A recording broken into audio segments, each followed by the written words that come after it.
کہ مرنے سے پہلے اے مسلمان کر لے اس پہ غور، کتابوں کا خدا اور ہے، بابوں کا خدا اور۔ صحیح بخاری میں آتا ہے کہ حضرت ابوبکر الصدیق رضی اللہ تعالیٰ عنہ جب خلیفہ بنائے گئے تو انہوں نے صحابہ کرام سے کہا کہ دیکھو تمہیں پتہ ہے کہ میرا کاروبار بڑا اچھا چل رہا تھا، میرے بیوی بچوں کا رزق اللہ نے اس میں رکھا ہوا تھا، اب تم نے امور خلافت میرے ذمہ کر دی ہیں تو ظاہر ہے کہ میں اب ان کو کیسے کھلاؤں گا؟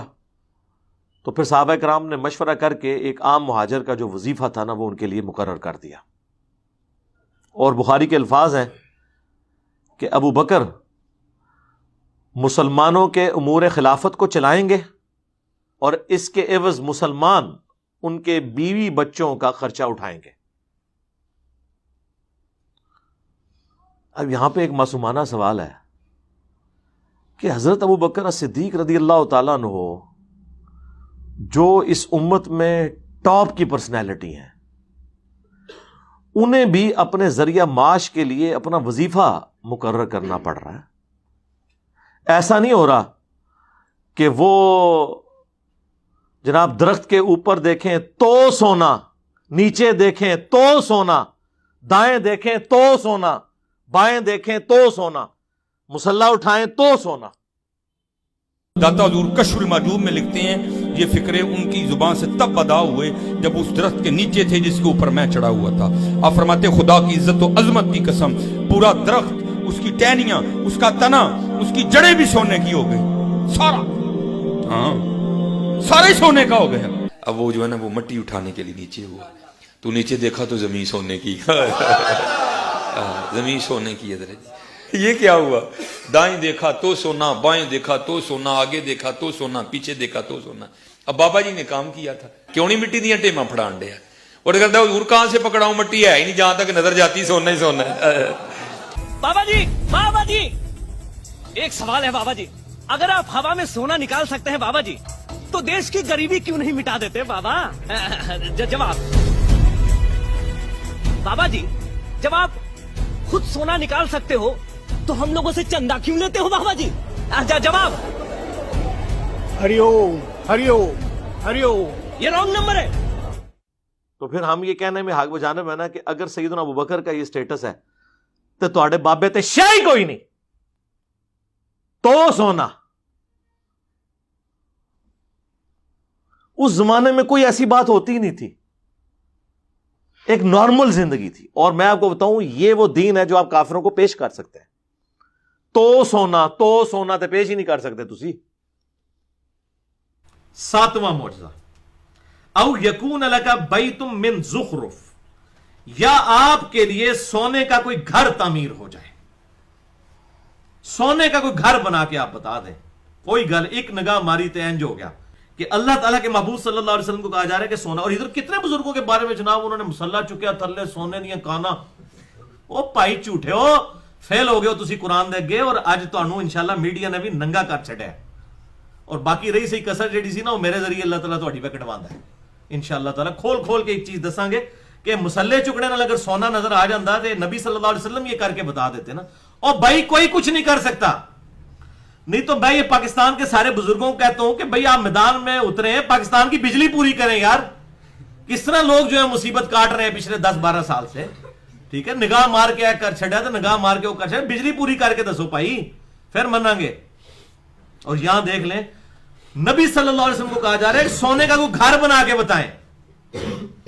ایک نگاہ ماری، سجے پاسے والے سارے حافظ ہو گئے، کھبے پاسے والے سارے جڑے ناظرہ ہو گئے۔ لعنت اللہ علی الکاذبین۔ اور جنہ بزرگاں دی گل کرتے ہیں انہوں نے تجوید دا قرآن بھی نہیں پڑھنا آندا، انہیں جو اکثریت نو لوگوں نو کیا حافظ قرآن تے انہوں نے وہ بنانا ہے۔ اے دیکھ لو تسی، ہن سارے بزرگ فیل ہو گئے نے، ہن کوئی نہیں کر سکتا کیونکہ بھائی جی ہن میڈیا آ گیا ہے، ہن تانوں ویڈیو دکھانی پوے گی، تائیں تسی انشاءاللہ ہن قیامت تک کوئی نہیں نگاہ مار سکے گا۔ سارا دی جھوٹی نگاہاں جڑیاں پہلے سن وہ سب ختم ہو چکی ہیں۔ یہ نبی صلی اللہ علیہ وسلم کا سٹیٹس بیان ہو رہا ہے، ٹھیک ہے۔ اور یہاں لوگ کہتے ہیں یہ کیا تو نگاہ مار کے وہ کر دیا تو یہ کر دیا۔ یہ قرآن پڑھ رہا ہوں بھائی، حدیث ہو تو آپ کوئی کہہ لیں کہ یہ کوئی جعلی روایتیں ہیں، قرآن تو جعلی نہیں ہے نا۔ قرآن تو مشرق سے لے کے مغرب تک پوری امت کا اجماع اور عملی تواتر موجود ہے اس کتاب کے اوپر۔ یہ میں نے گھر بیٹھ کے تو نعوذ باللہ یہ آیات نہیں لکھی ہیں۔ 8واں، او ترقا فی السماء، یا آپ آسمان پہ چڑھ کے ہمیں بتا دیں۔ وہ دیکھ لیں لکھا ہے جی بازید بستامی جو عرش تک پہنچ کے بھائی مارو جھوٹ جنہیں مرضی اور جناب فجر دی نماز اتنے پڑھی تے جناب جا کے مدینہ شریف زور پڑھی اور بھائی سب جھوٹ ہے. نبی صلی اللہ علیہ وسلم کو وہ چیلنج کر رہے ہیں کہ آپ آسمان پہ چڑھ کے بتائیں ہمیں, ہمارے سامنے چڑھیں. 8واں یہ ڈیمانڈ تھی. 9ویں ڈیمانڈ ان کی یہ تھی وَلَن نُؤْمِنَ لِرُقِيِّكَ حَتَّى تُنَزِّلَ عَلَيْنَا كِتَابًا نَقْرَؤُهُ, اور ہم آپ کے آسمان پہ چڑھنے کو بھی نہیں مانیں گے جب تک کہ آپ آسمان سے ہمارے سامنے نازل ہو کر ایک کتاب بھی نہ لے کر اترے اوپر سے ایسے سلائیڈ کرتے ہوئے. آپ کے ہاتھ میں ایک کتاب ہو جس کتاب کو ہم پڑھ لیں پھر ہم یہ مانیں گے کہ اللہ کی طرف سے آئی ہے. آپ کہتے ہیں ہمارے سینے پہ ایک کتاب نازل ہوئی ہے, سانو تو نہیں نظر آتی کتنے سینے تے نازل پہ ہوندی ہے. آسمان سے آپ نازل ہوں اور آپ نے کتاب پکڑی ہوئی ہو, ہم اس وقت کہیں گے ہاں یہ خدا کی طرف سے آئی ہے. یہ دیکھیں یہ نو ٹینجیبل فارم میں فزیکل فینامنا آف نیچر کو توڑنے والے انہوں نے معجزات مانگے. نمبر 1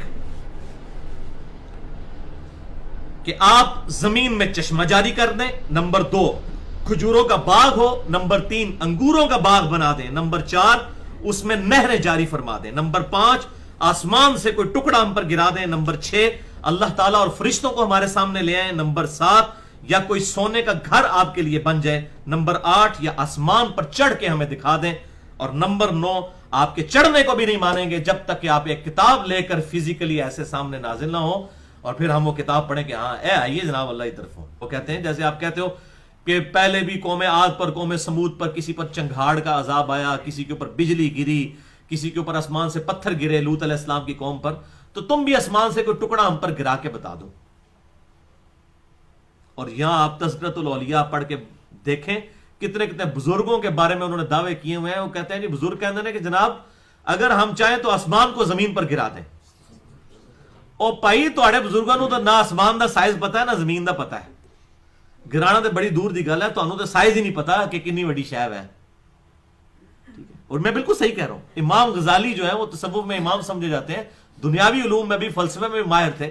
انہوں نے کیمیائے سعادت میں لکھا ہے کہ جو سورج ہے یہ زمین سے 5 گنا بڑا ہے. لیکن آج ہمارے سائنس کے جو ایک چھوٹے سے بچے کے اسٹوڈنٹ کو بھی یہ بات پتا ہے کہ جو سورج ہے زمین سے 5 گنا نہیں 13 لاکھ گنا بڑا ہے. تو جن بزرگوں کو سورج کا سائز ہی نہیں پتا انہوں نے سورج کو کہاں سے پھینکنا ہے. تو کتوں جناب شاہ شمس تبریز نے کہنا ہے جناب کہ جی جناب نیڑے آ تو بھی شمس تے میں بھی شمس, تو جناب وہ بوٹی بھون لینی ہے. وہ بھوننی بھی ملتان ہی سی. او بھائی جی آؤ نا مری وچ گلگت ہی سورج قریب لے آ کے دکھاؤ. کہتے ہیں ملتان اس واسطے گرمی ہوتی ہے. او بھائی اس لیے گرمی نہیں ہوتی. ملتان جو علاقے جو ہے اکویٹر کے نزدیک ہوں گے وہاں گرمی ہوگی. سائبیریا کے اندر کوئی بزرگ لے کے جائے نا وہ سورج قریب اور قریب کر کے یہ سارے گلیشیئرز پگھلا کے بتائے تو پھر ہم مانیں گے. او تأتی باللہ والملائکۃ قبیلا, یا آپ اللہ تعالیٰ اور فرشتوں کو ہمارے سامنے لے آئے.